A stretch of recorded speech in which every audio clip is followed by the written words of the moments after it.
When Pokemon first released nearly 30 years ago, its formula was fresh and unique.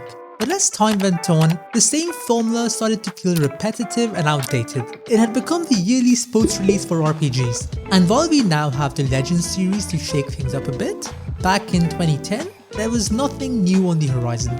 And so out of sheer boredom, a college student would come up with a playstyle that would go on to become the greatest challenge that Pokemon has ever seen, the Nuzlocke. So before we go any further, let's first understand what this challenge even is. The original Nuzlocke just came with two rules. Number 1, you only get to catch the first Pokemon on each route or area. In case you end up failing that encounter, that's it, you can't try again. And number 2, if a Pokemon on your party faints, then it's considered dead and must be either released or boxed permanently. These rules might seem pretty simple at first, but they completely changed the way you played. Every battle suddenly carried so much higher stakes, as all it would take was one unlucky critical hit, and you could end up losing a key member of your team for good. Vicious Rhyhorn. No, hold up. No! Another aspect that was affected by this challenge was the team building. Now, people usually have their own set of favorite Pokemon in each generation, and so the teams that they use across different playthroughs often just end up being iterations of one another with minimal differences in place. In a Nuzlocke, however, your team is left largely to chance. Whatever Pokemon you encounter first, that's what you gotta work with, and if they die, that's it, find a new member. What this ended up doing was adding a lot more variety to the lineups that people had. Pokemon that they had never used before might now be one of their favorites on the team because of how it had performed in the previous battle. This combined with the increased challenge also improved the bond that people shared with their virtual team. Losing a Pokemon that had come clutch in the last gym battle felt a lot more gut-wrenching if you knew that it was permanent. U-turn! Oh no! 4 times weak to U-turn! What am I doing? This was Pokemon like never before. The challenge was originally called Pokemon Hard Mode and was created by Nick Franco during a playthrough of Pokemon Ruby. This playstyle would see its initial popularity thanks to a series of webcomics that he posted, which retold the events of this run. The reason why it's called a Nuzlocke is also due to the comics. Franco had a Nuzleaf early on in the game, and there was a scene in the comics where he had drawn it to resemble the likeness of John Locke from the TV show Lost. I think you see where this is going. Over time, fans of the series combined the two names and the fusion has stuck ever since. As the comics grew in popularity, readers were inspired to create Nuzlocke stories of their own, leading to a wave of fan-made comics. But soon enough, the Nuzlocke would evolve into a new format, the video. And this is where the challenge truly began to take off.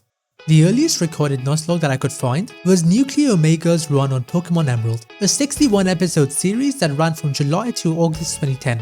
Videos completely changed how these stories were experienced. Unlike comics which told you what had already happened, Nuzlocke videos let you live the journey alongside the player. Every capture, every loss, every close call unfolding in real time. Consuming Nuzlockes from this perspective was so much more engaging than a comic could ever hope to be. And from that point onward, the floodgates were opened, streams of new videos were pouring in, and slowly the Nuzlocke was starting to become a household name among the community. But before we go any further, it's that time of the video again. If you're enjoying this so far, please consider subscribing. I'm trying to hit 200 subs and it's crazy to think that we were just around 100 before the last video. One more jump like that and maybe we can hit 200 before the next one. But either ways, this has been a bit of a long one, so let's get back to the video. As the number of creators grew, people began to experiment. Standard Nuzlockes were no longer enough of a challenge, so some players turned to ROM hacks, unofficial fan-made versions designed to shake things up and make the game harder. Pokemon Unbound is one of the most popular ROM hacks ever. Pokemon Renegade Platinum has both delighted and horrified me. Pokemon Platinum Redux is the ultimate way to play through the Sinnoh region. Just to give you an idea of how difficult this made the game, Pokemon Run and Gun, often considered as the most difficult out there right now, has only ever been completed by 76 people on stream. Beating a Nuzlocke of this caliber takes meticulous planning, the kind where every move, every held item and every encounter is mapped out for sometimes even hours in advance. Is Cresselia needs to full 1v1 the Manaphy. The problem is Palkia is alive in the back now, so something needs to get sacked to Palkia before Pult dies. If I kill it with Shifu, it's always Palkia, but I can't afford to switch Cress into that. If I kill it with pulled, I can actually chain kill both Barraskewda and Goodra. I think that's the play. If you wanted a challenge, clearly ROM hacks were the way to go. But that's just one extreme. Other players wanted to add extra rules on top of the existing format to make their own versions of the Nuzlocke. And then I add one twist. I name every single Pokemon after a viewer. And if that Pokemon happens to die, well then that viewer also gets banned. So out came the Red log, the Restart log, the Chest log, the Apocal log, the Hardcore Nuzlocke, and the list just keeps growing. It's important to note, however, that these new variants were not just to make the challenge harder, but some are simply made to have fun. For example, there's something called the Soul Link Nuzlocke. In this format, 2 players' games are connected, so if one player's Pokemon faints, its partner in the other game has to be released too. Okay, K-Peppy's sick. He'll be fine. No! K-Peppy died? He got critted and high rolled.